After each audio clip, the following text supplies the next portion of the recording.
Mes chers amis, comme chaque été, des incendies ravagent le Midi, les régions de Marseille, de Narbonne, à l'étranger en Grèce, en Espagne et même l'Allemagne du Nord, la région d'Ursula. Et les Français ne comprennent pas quand on leur dit chaque année qu'on manque d'avions bombardiers d'eau. Quand on dit aux pompiers « débrouillez-vous sans ». Souvenez-vous, l'année dernière, un seul avion était en état de voler. On est quand même un pays qui construit les Airbus. En 2022, Emmanuel Macron avait promis de renouveler la flotte de 12 malheureux Canadair pour 250 millions d'euros. Encore une promesse non tenue. Parce que l'argent a disparu.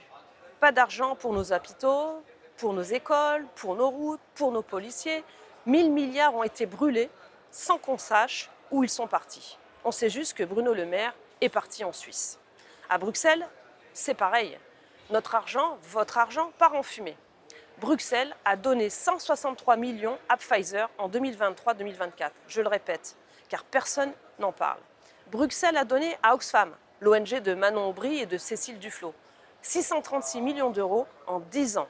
La Commission m'a confirmé par écrit, je cite, que le fait pour une entité d'effectuer des transactions commerciales où le niveau de rémunération des membres de son personnel n'empêche pas cette entité d'avoir le statut d'entité sans but lucratif.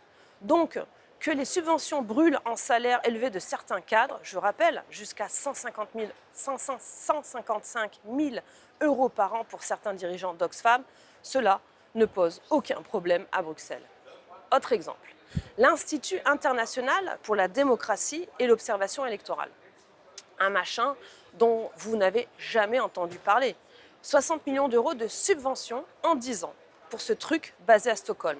Est-ce que vous en avez entendu parler lorsque les élections ont été annulées en Roumanie ou quand la police perquisitionne le premier parti en France ou quand Ursula refuse de rendre publiques ses accointances avec Pfizer. Bizarrement, ils préfèrent observer la démocratie au Panama. La démocratie brûle à Bruxelles, au lieu d'admettre qu'elle a fait une erreur. Ursula refuse la décision des juges. Elle a donné comme consigne que tous les SMS de ses équipes disparaissent désormais automatiquement.